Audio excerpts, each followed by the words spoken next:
Donc, ce qui se passe quand on est avec sa pièce dans le Kamalou, c'est que on a tendance à vouloir faire une copie de ce qu'on a déjà créé. Donc, on va venir ici et on va dire, je prends mon body, je fais clic droit dessus, copie, éventuellement, ça marche, hein, et après je paste, donc CTRL V. Ok, donc là je viens de créer ma copie, et après je peux m'amuser à la mettre en face. Donc, il faut que je la fasse pivoter comme ça, peut-être pas comme ça. Je vais la faire pivoter comme ça. Bon, et grosso modo, on peut réussir à la mettre en face manuellement. Le problème, si je fais ça, c'est que ici, dans mon historique, je crée un mouvement. J'ai pas envie d'avoir un mouvement qui est dans mon historique. Enfin, ça fait pas partie de ma modélisation 3D. Et par ailleurs, je ne peux pas utiliser les outils d'assemblage. C'est-à-dire que là, je peux pas dire je joint un élément à un autre. Et j'aimerais pouvoir faire ça. Pourquoi est-ce que je ne peux pas faire ça? Parce que c'est une duplication et c'est une rotation symétrique en fait. Centrale, Alors, symétrique centrale. oui, bon, alors ça pourrait être ça. En l'occurrence, non, il y a une.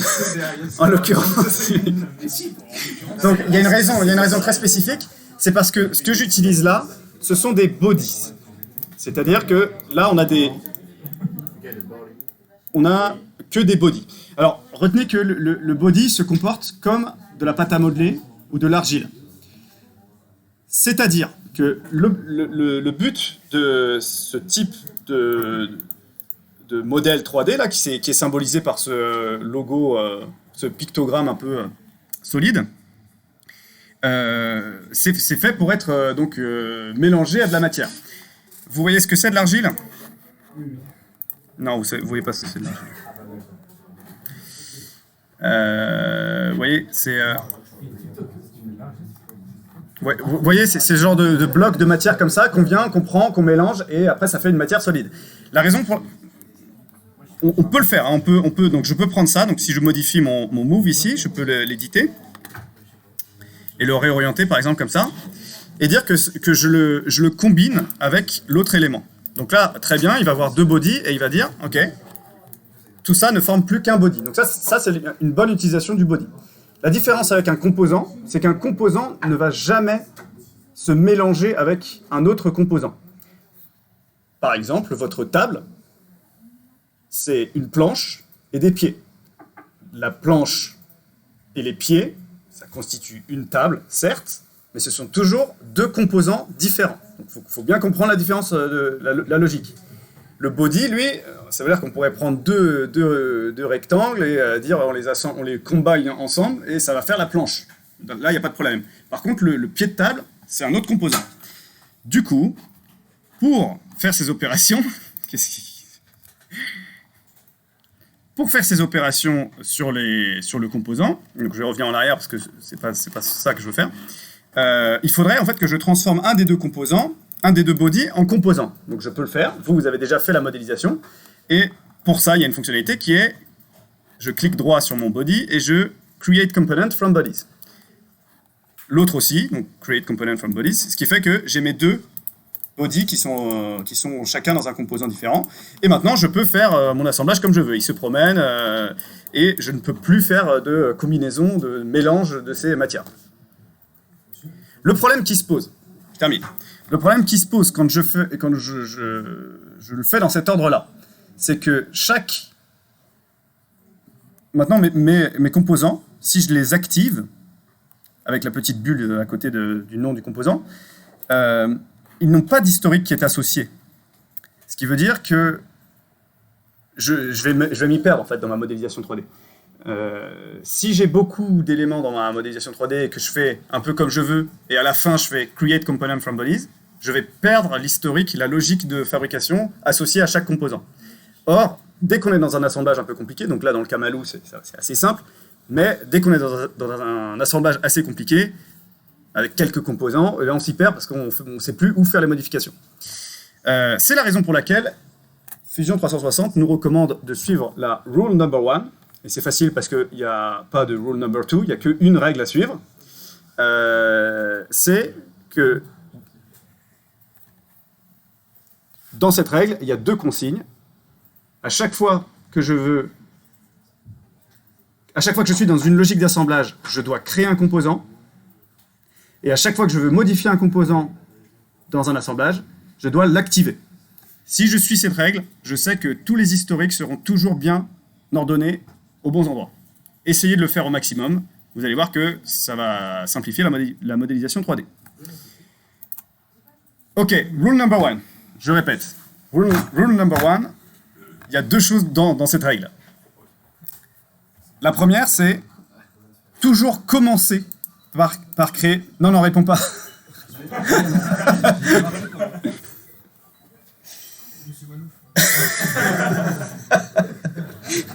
Tu peux le mettre en mute ou je sais pas. C'est la banque?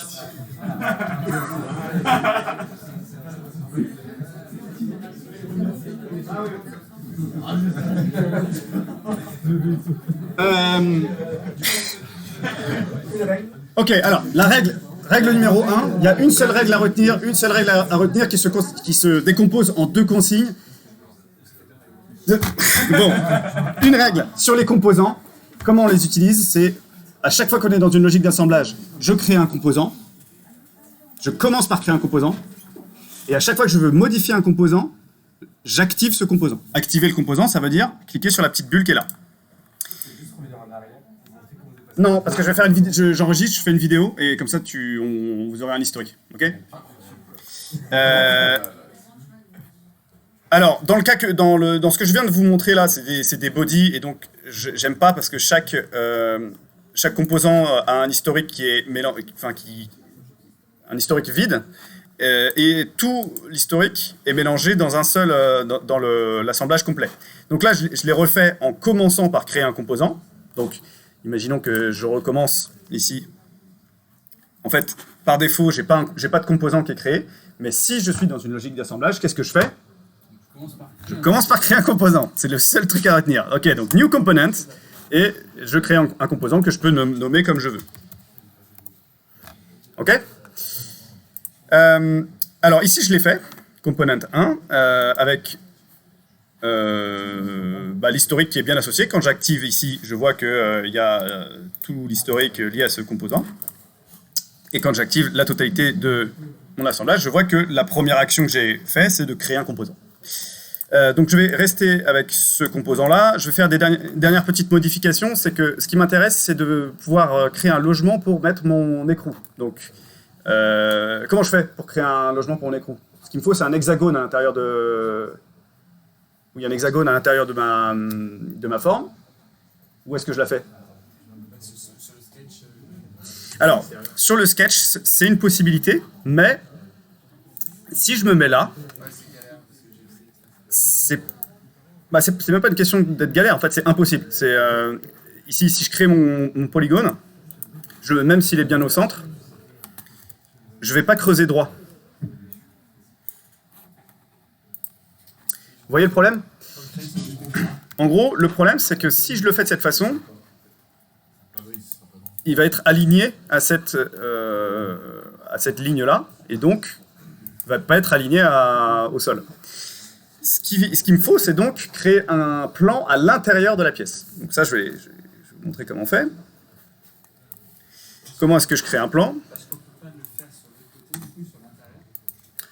Alors, on pourrait partir de là, on pourrait y arriver en faisant un offset dans l'extrusion, mais là ce qui m'intéresse, c'est de vous montrer comment on crée un plan. Donc, on va aller dans les outils de construction. Je vous invite à explorer les options des outils de construction. Vous pouvez créer des plans, des axes et des points. Un point peut aider à créer un axe peut aider à créer un plan. Et cet ensemble d'outils est très utile, je vous invite à les essayer. Nous, ce qu'on va faire, c'est un offset plane. Donc, on va prendre ce plan à plat. Donc, le principe de offset plane, c'est un décalage. Donc, je prends une géométrie et je me décale par rapport à cette géométrie. Donc là, je prends un plan et je me décale par rapport à ce plan. Et je veux construire à l'intérieur de ma pièce. Donc, je la déplace un petit peu par là. On va mettre 8 mm. Et maintenant, je vais construire polygone à l'intérieur de ce plan. Donc là, vous voyez la différence, c'est que je suis en train de construire dans ma pièce. Je vais construire donc un polygone.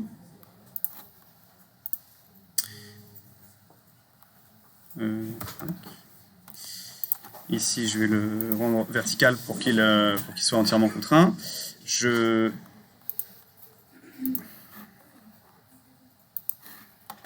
Pourquoi j'ai un sketch et pas contraint là?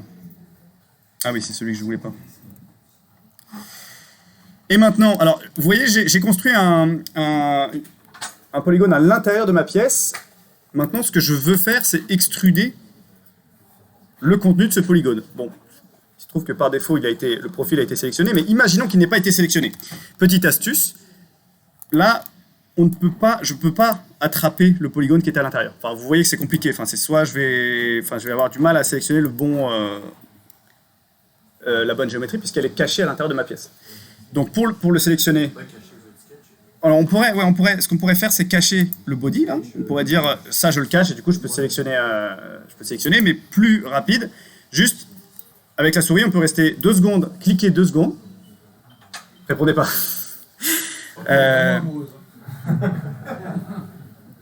Donc, je prends le profil. Qu'est-ce qu'il y a? J'ai raté un truc. Ah, j'avais pensé. Ok, donc je répète. Donc je reste appuyé 2 secondes et je sélectionne mon profil de cette façon. Avec ça, je peux l'extruder et je supprime la matière qui est au-dessus.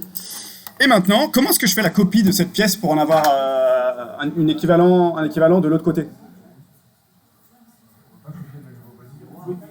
On peut utiliser un miroir. Très bonne idée. Alors, on pourrait créer une copie et s'amuser à la replacer après. Mais là, en l'occurrence, ce serait bien positionné si on faisait juste un miroir de ça en utilisant cette surface-là comme plan de symétrie.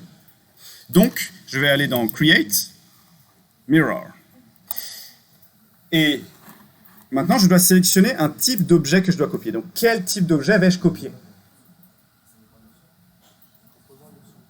Composant. Bien sûr, je ne vais pas copier un body, parce que si je copiais un body, qu'est-ce qui va se passer? Je le montre. Qu'est-ce qui va se passer? Par défaut, ce que ça génère, c'est un join. Et donc, on a une seule et même pièce. D'accord? Donc, surtout pas cette option-là. Donc, je recommence Create Mirror. Je sélectionne composant, je prends mon composant, et le plan de symétrie, ça va être la base de la pièce. Et donc, j'ai un nouveau composant maintenant. La seule chose, c'est que je voudrais que sur ce composant que j'active à l'instant, parce que je vais le modifier, en suivant la rule number 1, je veux simplement faire en sorte qu'ici, ce ne soit plus un hexagone, mais un cercle, pour pouvoir placer ma tête de vis, ma tête de boulot. Donc, je vais créer un sketch. Je mets un cercle ici et je vais... je veux une dimension. 14. Et maintenant, je vais extruder le contenu de ce cercle en cliquant 2 secondes, comme ça, hop, je sélectionne mon profil. Et maintenant, je tire vers le haut pour supprimer la matière restante. Ok, on est d'accord là? Ça marche? Dernière chose, et après je vous laisse tranquille avec le cas Malou. Dernière fois que je parle de Monsieur Malou, parce que là je sais que je vous gonfle, mais c'est bon. L'objectif c'est de visiter les fonctionnalités du logiciel, donc ne m'en voulez pas trop. Dernière chose sur le cas Malou, donc dernière ligne droite, Insert Mac Mastercard Components. Quel va être l'intérêt d'utiliser ça? Vous ne savez pas, parce que vous ne connaissez pas Mac Mastercard. Mac Mastercard, c'est l'équivalent de Leroy Merlin, en Amérique, aux États-Unis. Leroy Merlin, vous savez, c'est une grande quincaillerie, on peut acheter des vis, des boulons, des bidules. L'intérêt d'utiliser des choses qui sont déjà faites à droite à gauche, c'est qu'on n'a pas besoin de les recréer. Donc là, on va ouvrir le catalogue de Mac Mastercard qui va nous permettre de télécharger directement des pièces toutes faites. L'intérêt, c'est qu'on va pouvoir avoir une référence, et ensuite, quand on va vouloir fabriquer notre pièce, on n'aura plus qu'à aller au magasin et dire, voilà, j'ai besoin de telle référence pour aller au bout de ma fabrication. La recherche, on peut utiliser donc le système métrique, étant donné qu'on est en Europe, autrement on prendrait des inches si on était des ricains. Et on va choisir, donc dans le système métrique, c'est plutôt bien fait, parce que là on a un perçage de 7 mm, on va se mettre en M7. Et on va choisir on peut choisir un boulon, hein, je vous laisserai le soin de choisir le boulon que vous préférez. Qu'est-ce que je vais choisir pour changer un peu?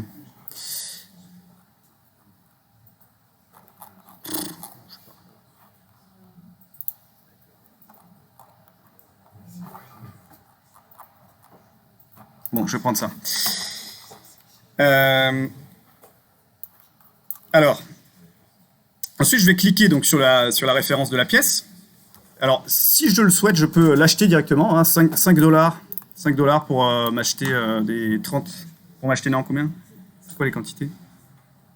Pour acheter un boulon, 5 $. Bon. Et là, je vais devoir... Ce que le logiciel me demande, c'est de choisir un format de fichier que je vais télécharger. D'après vous, quel est le bon format de fichier à choisir?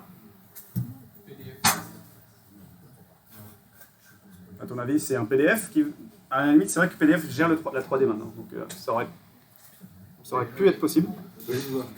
Mais du coup, je vous le dis, il y a un format de fichier qui est standard et qui est très utilisé par les modeleurs 3D pour échanger entre eux, quel que soit le logiciel.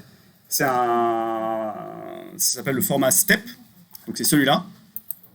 Et notez que en fait, ce format de fichier il est très important à connaître parce qu'il, contrairement aux meshes dont je vous ai parlé la semaine dernière, qui sont eux déterminés par un nombre de triangles, le format STEP, lui, n'est pas déterminé par le nombre de triangles qui le constituent. Donc, le format mesh, c'est ce qu'on utilise quand il y a du scanning 3D? Oui. C'est ceux que vous trouvez qui sont pas terribles? En fait, j'ai dit que c'était pas terrible le format mesh parce que c'est limité par des triangles. Et du coup, c'est pas une question de difficile. En fait, c'est difficile à modifier. Ok, alors. Donc, vous voyez ce qui se passe. Je viens de télécharger un boulon au format STEP que j'intègre directement dans mon modèle. Et là, je peux le placer comme je veux. Je vais donc utiliser pour accrocher ce boulon au bon endroit, je vais utiliser un outil qui est le joint. Donc pour ça, je vais aller dans Assemble, Joint. OK? Mais je suis en train de penser que j'ai oublié de faire quelque chose. C'est que ici, mes éléments, ils se baladent. Et je veux pas ça, en fait. Si je veux une modélisation sérieuse, il faut que j'ai un endroit fixe par rapport à l'origine où sont placés mes éléments. On va les assembler, mais d'abord, on va les positionner. On va au moins en positionner un qui va servir de point de repère. Donc, déjà, je les ai déplacés de leur origine. Donc, je vais vous montrer comment on le remet sur l'origine. Pour ça, je vais aller dans Modify et utiliser Align. Je vais prendre ce point-là, et maintenant, je voudrais lui dire de se mettre exactement sur l'origine. Le problème, c'est que je n'arrive pas à cliquer sur mon origine, c'est simplement parce qu'elle est masquée. Donc je la fais réapparaître, et je clique là. Et automatiquement, il vient au bon endroit. Donc maintenant qu'il est à l'endroit qui m'intéresse, il continue de bouger. Donc je veux lui dire d'arrêter de bouger, d'être à un endroit fixe. Donc je le remets à sa bonne place, et je vais tout simplement cliquer dessus, clic droit, et ground. À partir du moment où j'aurai fait ça, j'aurai une petite punaise qui va s'afficher à côté du pictogramme du composant. Et maintenant, je ne peux plus le bouger. Donc c'est lui mon point de repère. À partir de ça, je vais fixer cette deuxième pièce, je vais la mettre ici. Et pour ça, je vais utiliser un join. Donc Assemble Joint. Alors, la logique du joint, c'est que je vais mettre des points de repère et dire quel point de repère doit être collé à quel point de repère. Donc là, je vais sélectionner tout simplement le centre ici et dire je veux que ce point de repère là soit collé à ce point de repère là. Vous voyez? Ok? Et là, je vais faire pareil avec le boulon. La particularité avec le boulon, c'est que c'est très difficile d'accéder au centre, là. Pour le faire, pour être sûr que ma tête de vis soit bien appuyée sur l'intérieur de la pièce de M. Malou, je vais longer ici la surface qui m'intéresse, appuyer sur CTRL, rester appuyé sur CTRL, et automatiquement, mon curseur va se placer sur le point de repère le plus proche de la souris. Donc, c'est comme ça qu'on se place. Et maintenant, je vais le placer, donc je vais dire, je veux que ce soit ici. Ok. Alors maintenant, est-ce que vous savez pourquoi c'est le boulon qui se déplace et pas le reste? Tout à fait. Parce que ça a été fixé. Maintenant, je pourrais rajouter, donc je rajoute un composant. McMasterCard, je vais rajouter un nuts, métrique, M7.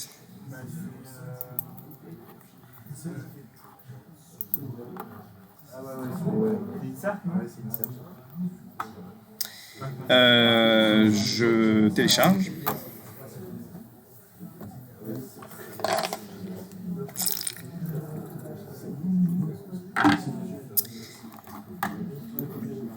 Et donc je termine.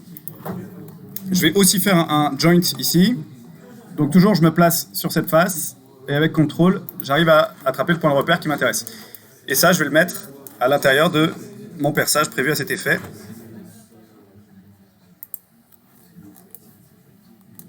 Et tout de suite, il vient se mettre à l'intérieur. Alors maintenant, quel est le problème qui se pose? La dimension n'est pas la bonne.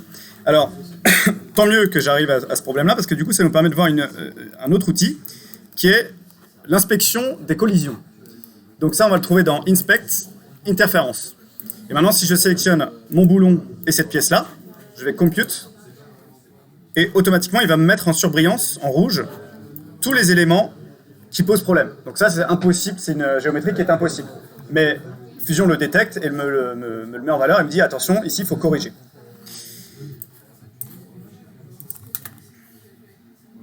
Donc, si je veux corriger, donc j'ai plus qu'à aller dans le bon composant. Et l'avantage, c'est que si j'active mon composant, je trouve tout de suite l'historique qui correspond à ce composant. Et donc, ça va être très facile pour moi de trouver le bon sketch à modifier. Et là, on va modifier la valeur. On va mettre, bon, je sais pas, j'ai pas trop calculé. On va mettre 7. Qu'est-ce qu'il a pris? Il est pas content. Ouais. Et maintenant, si je refais ma manipulation, si je refais Inspect Interférence entre ça et ça, on n'a plus d'interférence détectée. Bon, il est trop grand maintenant. Non, mais j'ai pas fait les mesures. Bon, en gros, il faudrait faire les bonnes mesures. Et par contre, il y a juste une chose qui m'alarme là, c'est que j'ai une alerte ici. Ça veut dire quoi ça? Compute fail. Ah, mais c'est ce que j'ai fait tout à l'heure, je crois. C'est qu'il y a un truc que l'on n'a pas besoin. Voilà. Et ce sketch là aussi, non? Ah non, si. Non, si, ça c'est bon. Ok.